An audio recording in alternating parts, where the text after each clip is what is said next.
안녕하세요, 김이사입니다. 오늘은 제가 갑자기 쓰레기가 돼버렸네요. 좀 황당한 일이 있었는데 그 얘기 한번 해보겠습니다. 이게 국제결혼 하시는 분들 서류 기숙사 하다 보면 신랑과 신부 사이에서 참 거시기한 그런 것들을 겪기도 해요. 오늘 갑자기 그 업체 사장님이 하나 전화 왔는데 저한테 이런 얘기를 하더라고요. 아니, 뭔 돈을 안 줬길래 신부가 이런 얘기를 하냐, 그런 얘기를 갑자기 하대요. 그래서 뭔 얘기냐 그랬더니 결혼했던 신랑 중에 한 명이 신부가 그 돈을 제대로 안 줘서 자기가 피해를 봤다, 이런 얘기를 하더라고요. 그래서 내용 정확히 알고 얘기하는 거냐 그랬더니 확인해 본대요. 그래서 확인을 했죠. 저도 확인을 하고. 그런데 이게 사업적으로 어떤 돈이 집행이 되는 거하고 개인적으로 얘기하는 거하고는 좀 다른 얘기예요. 예를 들어서 저희도 일을 하다 보면 돈을 먼저 줄 때도 있고 나중에 줄 때도 있고, 그게 케이스가 다르다는 거죠. 베트남 사람들하고 일하는 것도 계약에 의해서 하는 겁니다. 먼저 줄 건 먼저 주고, 그 다음에 일이 마무리되면 마무리될 때 주는 건 마무리될 때 주고, 이런 부분이 있죠.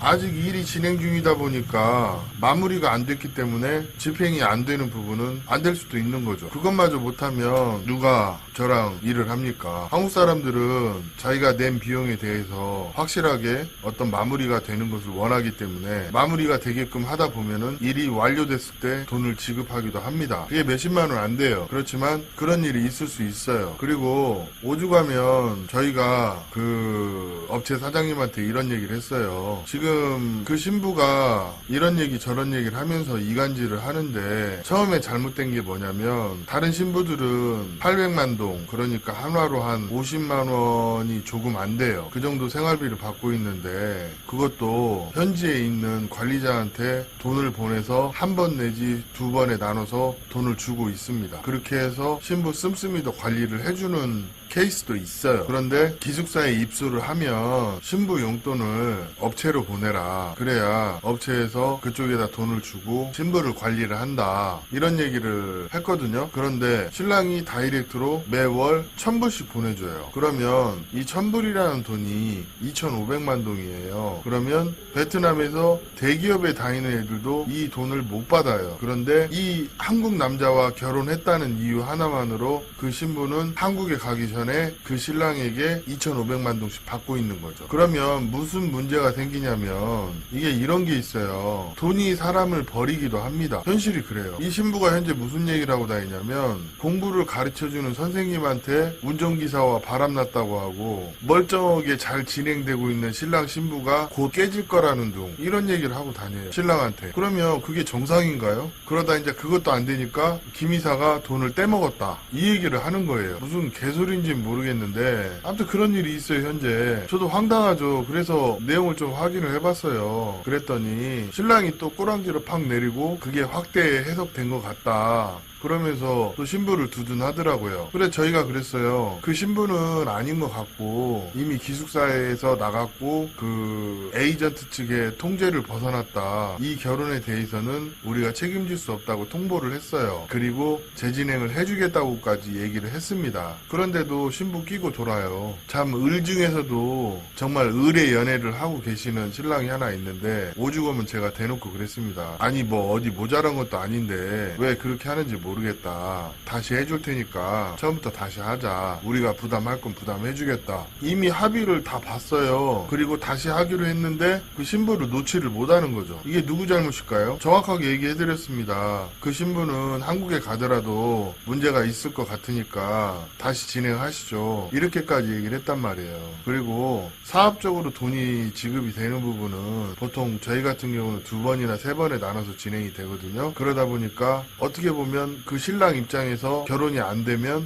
그냥 베트남 사람한테 돈 주고 떼일 수도 있는 돈 저희가 홀딩을 해주고 있는 부분이 있어요. 그러면 재진행하면 그 돈이 재진행 비용으로 넘어가죠. 아니 베트남 사람들이 어떤 사람들인데 예를 들어서 내가 안 주면 그 사람들이 저희랑 거래를 할까요? 천만의 말씀입니다. 절대 그렇지가 않아요. 그런데 이런 부분들을 좀 쉽게 생각하시는 부분들이 있는 것 같아요. 저희도 일하다 보면은요, 신부들이 이간질 엄청 합니다. 그리고 죽을 놈, 쌍놈, 쓰레기 이런 소리도 들어요. 그렇지만 일정 부분에서는 한국 사람 입장에서 일해주는 부분이 있는 건 맞습니다. 욕을 얻어먹더라도 그렇게 하고 있어요. 한국에서 보는 거하고 베트남 현지에서 베트남 여성 보는 거하고 너무 달라요. 그리고 신부들이 앞에서 하는 것만 보고 얘기해서는 안 돼요. 본인은 멀쩡한 사람이고 다른 사람들은 병신 만들어버리는 베트남 여자들이 너무 많아요. 아니 결혼 생활에서 잘 살고 있는 부부들한테 이 여자가 바람나가지고 운전기사랑 붙어먹었다 이런 개소리 하는 거를 듣고도 참을 수밖에 없어요. 그러니까 듣는 그 관리자 입장에서도 신부한테 좋은 감정이 생길 수가 없죠. 그런 헛소리를 퍼뜨리고 다녀요. 그러고도 죄책감이 없어요. 이런 여자들도 있단 말이에요. 아닌 걸 아니라고 얘기해 주는데 말귀를 못 알아듣는 그런 사람들은 어떻게 보면 업체나 우리 에이전시 문제가 아닐 수도 있어요. 그 신부도 처음부터 그러진 않았어요. 그런데 신부가 전통결혼을 하자고 하는 그런 날짜에 신랑이 한번 미뤘어요. 그러고 3, 4개월 지나다 보니까 어느 순간에 한국 사람이 ATM기가 돼버린 겁니다. 다른 신랑들 800만 동 주는데 그 3배도 넘는 2,500만 동을 주니 이 여자 입장에서는 자기 하고 싶은 대로 하고 기구만장해진 거죠. 이거는 돈으로 사람 잘못 다스려서 그 사람이 이상해진 케이스예요. 이거는 제가 봤을 때는 결혼하더라도 나중에 문제가 많을 여지가 있습니다. 그래서 하지 말라 했고 그 이후부터 신부가 바뀌어서 자꾸 업체를 험을 보고 그 다음에 에이전시를 험을 보고 그러고 있는 상황이에요. 그렇기 때문에 한국 남자들이 잘 생각하고 합리적인 선택을 하는 부분에서 아니다 싶으면 접을 줄도 알아야 된다는 얘기가 이런 케이스에 해당됩니다. 그리고 다음 케이스 하나 얘기해 드릴게요. 한 2달 전인가 국제결혼 서류하고 기숙사를 계약한 고객입니다. 근데 저희가 호치민에서 이번에 2천만 원 투자해가지고 기숙사를 새로 만들었어요. 시설 기준은 대학교 표준 기숙사 방식으로 만들었습니다. 주방 있고요. 공부하는 방 따로 있고요. 그 다음에 신부들 숙소 따로 있고 현재 그렇습니다. 그리고 전반적으로 음식도 그 평균 이상을 제공을 해드려요. 그러면 저희가 하루에 3번 음식을 조리해서 내놓거든요. 그러면 바로 와서 먹는 신부가 있고 그렇지 않은 신부가 있어요. 그러면 바로 와서 먹는 신부는 별 불만 없이 맛있게 잘 먹어요. 그런데 늦게 와서 먹는 신부들은 아무래도 부족할 수가 있겠죠. 그러면 신랑한테 반찬 투정을 합니다. 그러면 저희가 이 얘기를 해요. 아니 신부가 늦게 일어나서 제 시간에 밥을 못 먹는 신부가 문제인 거지 식당밥이 무슨 문제가 있냐. 그런 사진으로 다 보여줬어요. 그랬더니 별 문제가 없이 넘어갔어요. 그런 케이스가 하나 있었고 또 하나는 신부가 자기 밥그릇에 반찬 몇 개만 덜어가지고 자기 방으로 가서 먹어요. 그러면서 그 사진을 찍어서 신랑한테 보내는 겁니다. 그러면서 반찬이 부족하다, 먹는 게 부실하다. 그 얘기 뭘까요? 그거는 내가 먹는 게 이렇게 안 좋으니까 돈 더 달라 이 얘기예요. 우리가 1년이면 늘상 겪는 일입니다. 그래서 제가 한 조치는 무엇이었을까요? 신랑한테 얘기했습니다. 그 사진만 보고 신부 얘기만 듣지 말아라. 시간을 좀 주시면 내가 좀 알아보고 답변을 해드리겠다. 그래서 그 다음날 저희 지사장님 보냈습니다. 확인하라고. 가서 확인 다 했어요. 음식 조리하는 거 사진 다 찍어서 보내드리고 혹시나 싶어서 그렇게까지 했어요. 그러고 나서 제가 그랬습니다. 아니 멀쩡하게 잘 일하는 사람 모함해가지고 한 집안의 가장인데 이 사람 잘리게 하려고 네가 지금 그러는 거냐고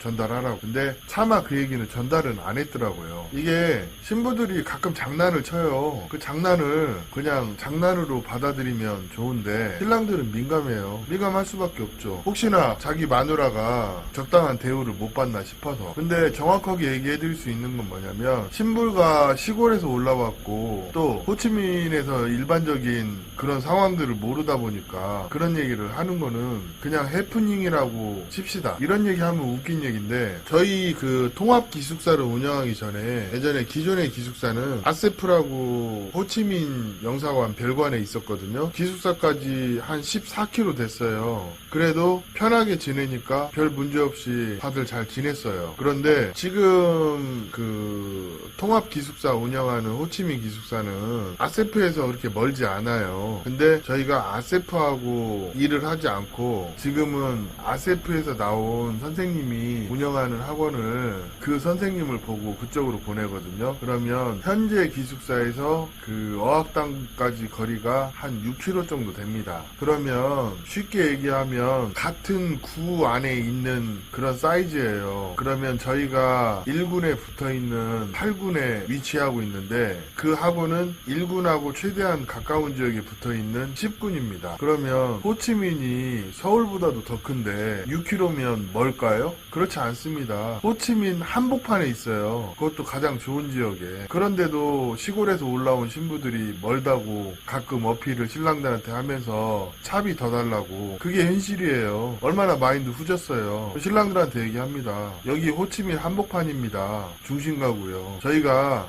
기숙사가 정말 멀어서 그러면 미안하다고 얘기라도 할 텐데 6km가 뭐가 뭡니까? 예전 기숙사는 10몇 킬로 떨어지고도 신부들 별 불만 없이 다녔는데 이런 얘기를 좀 해드리면 좀 생각해보고 불쾌해하시는 분은 없었어요. 그런데 이런 부분을 좀 뭐랄까 한쪽 얘기만 듣고 얘기하시는 분들이 너무 쉽게 말한다는 겁니다. 그러니까 업체나 저희한테 대접 못 받는 신랑들도 있는 거예요. 현실이 그래요. 자기 기분이 앞서는 만큼 상대편이 기분이 상한다는 것도 좀 알아야죠. 아니 뭘 잘못한 게 없는데 갑자기 쓰레기가 되고 쌍놈이 되고 그런 경우가 좀 있어요. 현실이 그래요. 참 저희도 답답할 때가 있습니다. 이런 부분이 있고 그리고 이거는 진짜 억울한 얘기인데 국제결혼 서류를 하다 보면 특히 베트남 북부 같은 경우에는 한 1000만 동에서 한 1500만 동 많게는 2천만 동까지 법원 뒷돈이라고 있어요. 이거 베트남 국제결혼에 좀 아시는 분들은 대부분 알고 있어요. 그런데 얼마 전에 업체 고객이 저한테 직접 전화가 왔더라고요. 자기 약 올리는 거냐고. 뭔 얘기시냐고 갑자기 대뜸 전화해서. 아니 무슨 법원 뒷돈이 어딨고 이런 거 왜 일처리를 이따위로 하시냐고. 내가 그랬어요. 아니요. 업체 사장님하고 계약하실 때 법원 뒷돈 있다고 알고 계약하셨다면서요. 그리고 금액적인 부분도 한 1000만 동을 상회한다 이런 얘기 다 들으셨다면서요. 그렇게 얘기했더니 아니 나 그런 거 모르겠고 나 이거 낼 의사 없으니까 이거 업체에서 책임지든가 해결해 주셔 이런 식으로 얘기해서 일방적으로 전화를 끊더라고요. 결론은 어떻게 됐냐면 그게 한 1600만 동 정도 법원 뒷돈이 있었나 봐요. 그래서 제가 800만 동 물고 업체 사장님이 800만 동 물고 그렇게 마무리가 됐습니다. 아니 뭐 한 1000불 받아가지고 한 800만 동 물고 나니까 아이고 이거 돈도 안 되네 하는 생각이 들더라고요. 그러긴 하지만 한편으로 생각해보면 그분이 그렇게 행동하는 데는 다 이유가 있겠거니 하고 넘어가려는데 업체 사장님한테 물어봤어요. 아니 그거 해결해 주시고 고맙다는 소리 들으셨냐 그랬더니 1절 못 들었답니다. 이게 이런 겁니다. 이게 기본적인 마인드가 안 되고 자기 입장에서 얘기하시는 분들 너무 많아요. 씨발 아니 뭐 한 것도 없는데 갑자기 쓰레기가 되고 우리가 돈을 받으려고 막 그러는 것처럼 얘기하시는 신랑들이 있고 처음에 결혼할 때는 법원 뒷돈 한 1000만 동 이상 들어가는 거 알고 계셔라 그렇게 얘기하니까 뭐 알았다 그러더만 이제 와서 한다는 소리가 무슨 뭐 업체가 뭐 일처리도 제대로 못한다는 식으로 이상하게 흘러가더라고요. 아이고 진짜 별것도 아닌데 그 돈 내기 싫어가지고 뭐 우리가 일처리 못한다는 식으로 막 몰아 세울 때면 피가 거꾸로 솟아요. 얘기를 안 한 것도 아닌데 이거 솔직하게 신랑 수준 문제 아닙니까? 제가 볼 땐 그래요. 이렇게 수준이 안 되는 사람들이 국제결혼하는 게 현실입니다. 본인 수준 빠지는 건 생각 못하고 그냥 사람 쓰레기 만드는 거 정말 짜증나더라고요. 그런데 이게 갑을이기 때문에 그냥 그렇게 할 수밖에 없어요. 오늘 이야기는 여기까지 하겠습니다. 감사합니다.